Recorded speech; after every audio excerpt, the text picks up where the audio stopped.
नमस्कार। मेरा पूरा देश सुन रहा है। राष्ट्र की आवाज 140 करोड़ लोगों की एक ही आवाज। आपके साथ मैं हूं सरफराज। मैं सरफराज सैफी आपको बताना चाहता हूं, हिंदुस्तान सुपर पावर बनने की रेस में तेजी से दौड़ लगा रहा है। अर्थव्यवस्था के साथ साथ हिंदुस्तान अपनी सैन्य ताकत बनाने में जुटा हुआ है। हिंदुस्तान की पूरी कोशिश मिलिट्री पावर को बढ़ाने की है और पिछले कई सालों से वर्ल्ड रैंकिंग में हिंदुस्तान चौथे पायदान पर टिका हुआ है। इस बार भी सैन्य ताकत सूची में इंडिया चौथे नंबर पर है। वर्ल्ड लेवल पर मिलिट्री पावर की चुनौतियां क्या हैं, किन देशों से किस तरह की टक्कर हिंदुस्तान को मिल रही है, यह आज आपको राष्ट्र की आवाज के जरिए दिखाऊंगा, बताऊंगा, समझाऊंगा। हिंदुस्तान अपनी सेना को मजबूती देने के लिए कई लेवल पर काम कर रहा है। विदेशी हथियारों पर निर्भरता कम कर रहा है। मेड इन इंडिया पर ज्यादा जोर दे रहा है। आयात कम किया जा रहा है। सेना की जरूरतों को जल्द से जल्द पूरा किया जा रहा है और रूस के साथ साथ अमेरिका, फ्रांस से साझेदारी बढ़ाई जा रही है। फौज में ज्यादा से ज्यादा युवाओं को मौका दिया जा रहा है। बॉर्डर एरिया का सुरक्षा दायरा बढ़ाने पर भी काफी ज्यादा काम किया जा रहा है। हिंदुस्तान की जोरदार सैन्य तैयारियों के बारे में भी आज आपको बताऊंगा, दिखाऊंगा। पिछले कुछ सालों में हिंदुस्तान की ग्लोबल इमेज में काफी ज्यादा सुधार हुआ है। दोस्ती निभाने वाला देश के तौर पर हिंदुस्तान ने अपनी अलग पहचान बनाई है। इसी पहचान के साथ दुश्मन को घर में घुसकर मारने वाली पहचान और ज्यादा बुलंद हुई है। दुनिया की राजनीति में हिंदुस्तान की दखल काफी ज्यादा बढ़ी है। हिंदुस्तान के प्रधानमंत्री नरेंद्र मोदी जब भी जिस देश में जाते हैं, उस देश में मोदी मोदी की गूंज बहुत कुछ बयां करती है। हिंदुस्तान के प्रधानमंत्री नरेंद्र मोदी की ग्लोबल लीडर वाली छवि बुलंद करती है और दुनिया की राजनीति में हो रहे बदलाव के साथ कैसे हिंदुस्तान अपनी सामरिक रणनीति में तेजी से बदलाव कर रहा है, आज आपको राष्ट्र की आवाज के जरिए यह समझाने की कोशिश करूंगा। मैं अपने हिंदुस्तान के कोने कोने की आवाज को दिल्ली तक पहुंचाता हूं। दिल्ली की आवाज को देश दुनिया के कोने कोने तक पहुंचाता हूं। नेताओं की आवाज को मैं आम लोगों तक पहुंचाता हूं। आम लोगों की आवाज को मैं अपने देश के हुक्मरानों तक पहुंचाता हूं। आपकी आवाज से मिलती है मेरी आवाज और बन जाती है राष्ट्र की आवाज।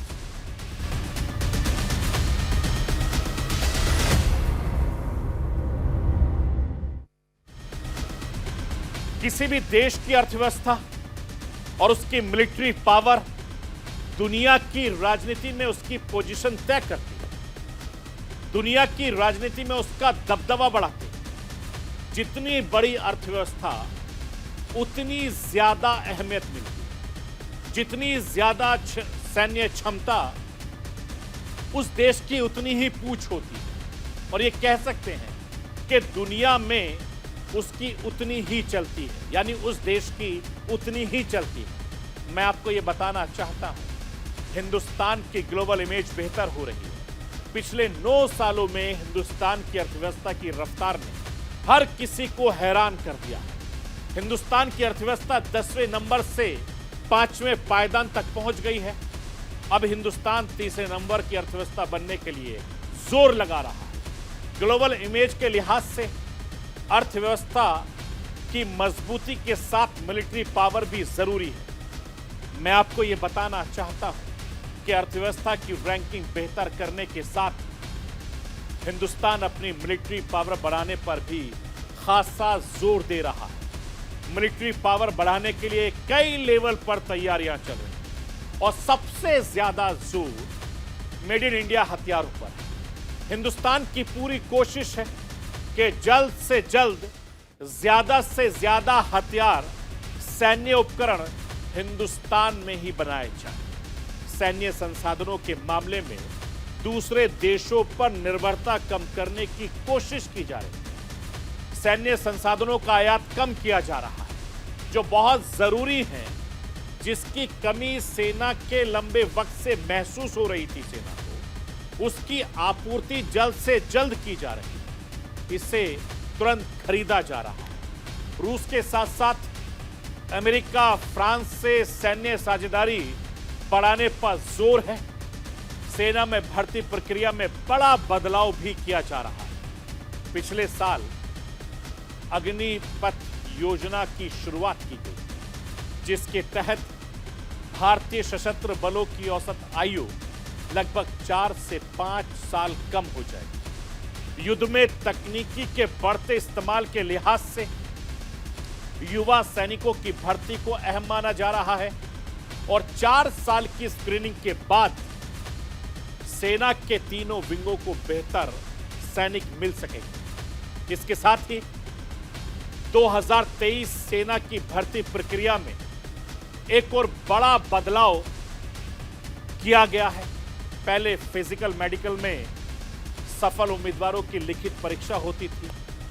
अब पहले ऑनलाइन लिखित परीक्षा होगी, उसके बाद फिजिकल मेडिकल का टेस्ट होगा।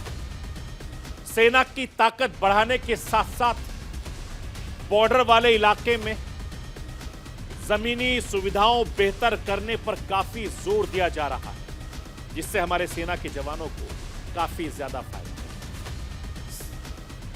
बॉर्डर्स के इलाकों में कनेक्टिविटी ठीक करने के लिए सड़क पुल का निर्माण तेजी से किया जा रहा है। एक खास योजना के जरिए सीमा पर बसे गांव में विकास पर काफी ज्यादा जोर दिया जा रहा है, उस पर काम हो रहा है। मैं आपको बताना चाहता हूं कि केंद्र सरकार ने चीन सीमा यानी एलएसी से लगे गांवों को डेवलप करने के लिए वाइब्रेंट विलेजेस प्रोग्राम की शुरुआत की है। इसके जरिए अरुणाचल प्रदेश, सिक्किम, उत्तराखंड, हिमाचल प्रदेश और केंद्र शासित प्रदेश लद्दाख के 19 जिलों के 46 ब्लॉक में से 2,967 गांवों को चुन लिया गया है, जिस पर काम बहुत तेजी से होगा। मैं आपको बताना चाहता हूं कि इसी तरीके से हिंदुस्तान अपनी सेना को मजबूती देने के लिए कई लेवल पर काम कर रहा है। विदेशी हथियारों पर निर्भरता कम कर रहा है, मेड इन इंडिया पर जोर दे रहा है, आयात कम किया जा रहा है, सेना की जरूरतों को जल्द से जल्द पूरा किया जा रहा है। रूस के साथ साथ अमेरिका, फ्रांस से साझेदारी बढ़ाई जा रही है।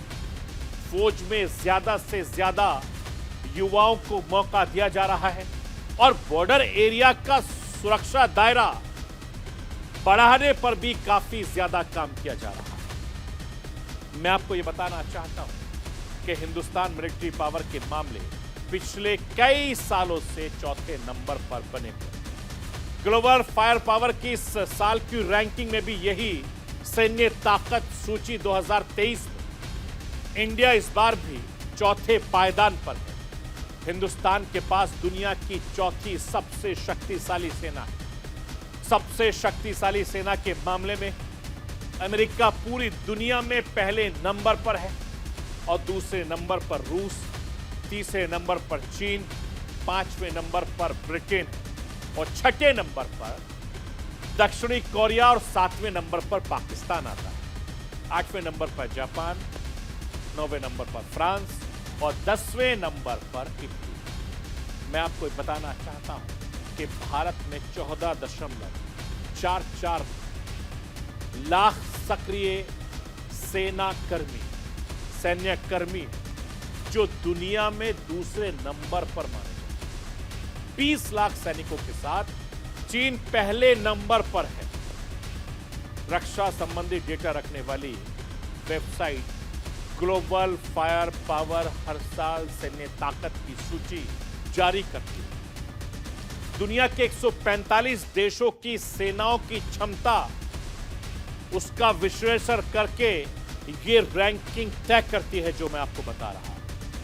ग्लोबल फायर पावर के मुताबिक मिलिट्री यूनिट, आर्थिक हालात, रसद क्षमताएं, भौगोलिक हालात को देखते हुए किसी भी देश का पावर इंडेक्स तय किया जाता है कि किसी देश की कुल मारक क्षमता को पावर इंडेक्स कहा जाता है। अमेरिका की पावर इंडेक्स वैल्यू 0.0712 है।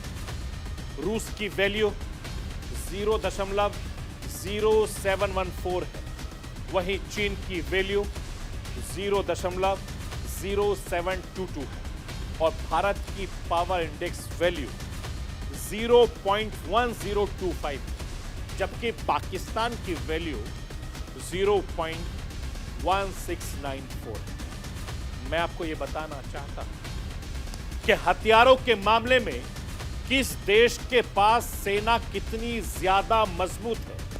सबसे पहले हम थल सेना की बात कर लेते हैं। अमेरिका के पास 5500 टैंक हैं। रूस के पास 12566 टैंक हैं।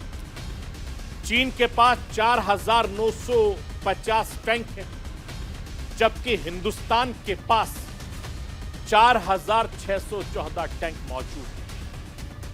आर्म्स व्हीकल्स की बात अगर करें तो अमेरिका के पास 3 लाख से ज्यादा है। वहीं रूस के पास 1.5 लाख के आसपास है।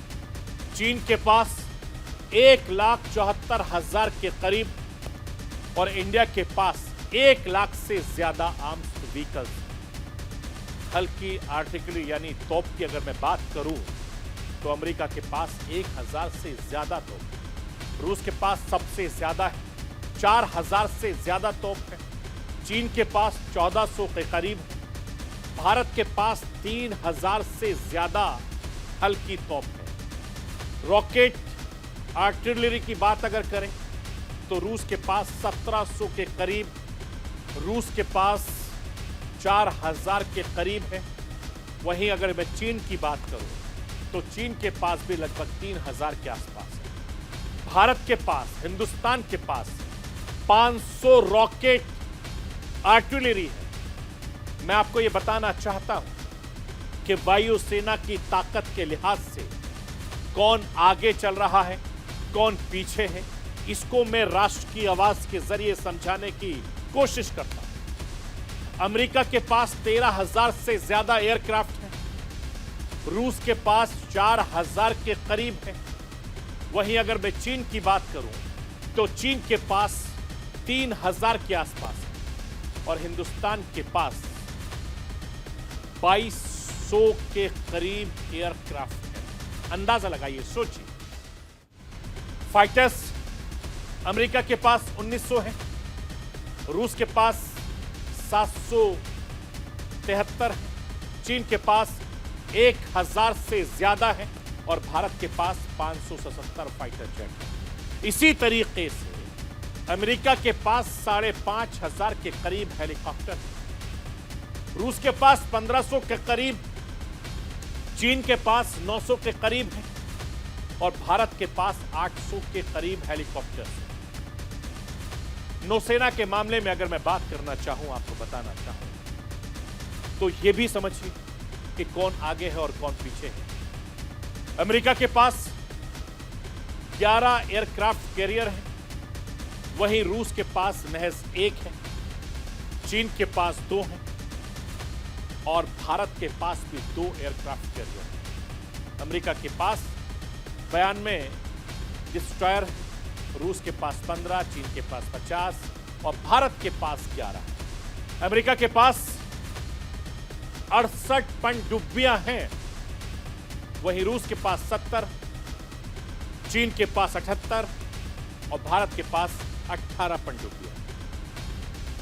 अमेरिका के पास 10 टोही जहाज है, रूस के पास लगभग 59 है, चीन के पास 150, भारत के पास 138 टोही जहाज है।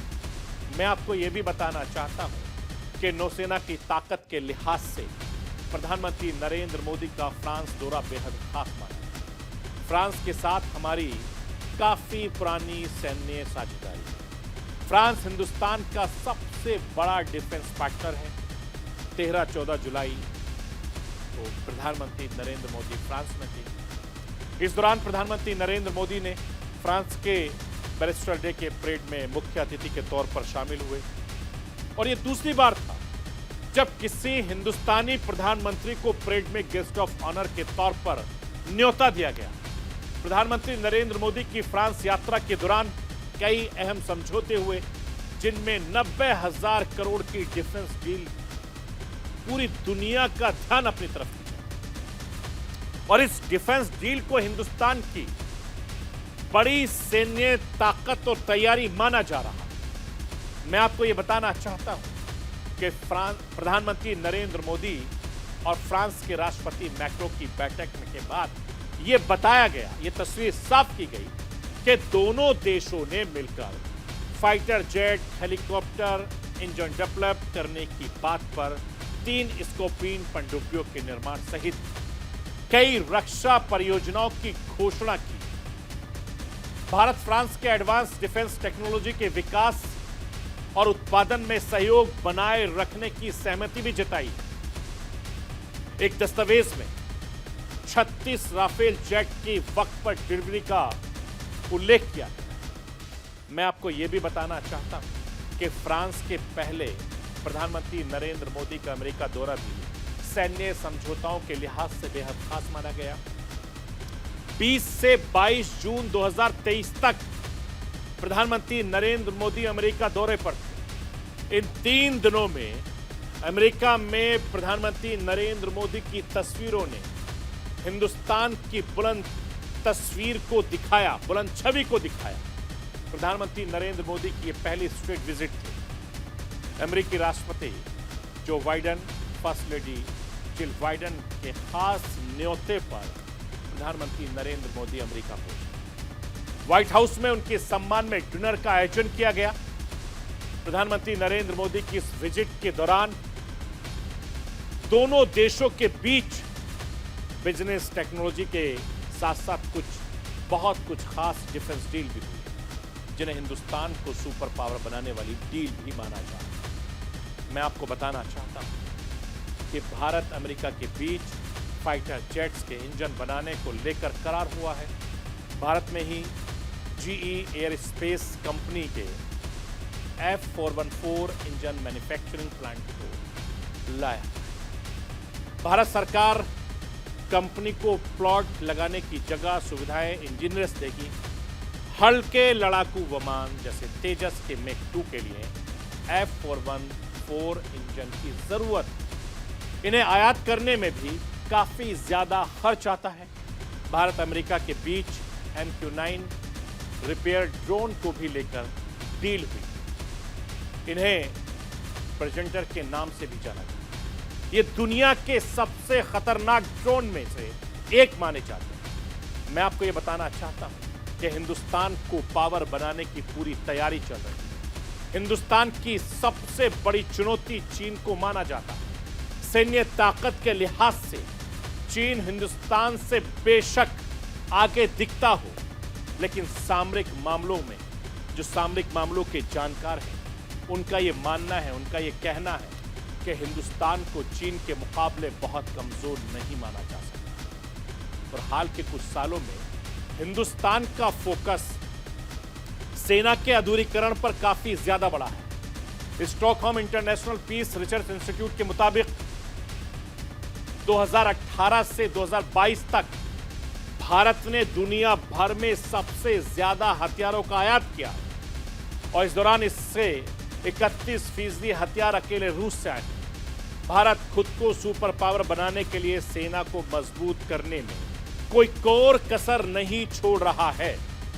और साल 2020 में चीन के साथ हिंसक झड़प के बाद भारत की रणनीति में बहुत बड़ा बदलाव देखने को मिला। भारत ने अपनी रक्षा तैयारियों को बेहद गंभीरता से लेना शुरू किया। अमेरिकी think tank United state institute of peace का कहना है कि इस संघर्ष के बाद भारत ने चीन से लगी अपनी सीमाओं पर सैन्य तैयारियों को काफी ज्यादा रफ्तार दी। LAC में भारत ने लगभग 50,000 अतिरिक्त सैनिक लगाए हैं। भारतीय वायुसेना को सीमाओं के नजदीक तैनात किया। बॉर्डर से लगे इंफ्रास्ट्रक्चर मजबूत किया जा रहा है।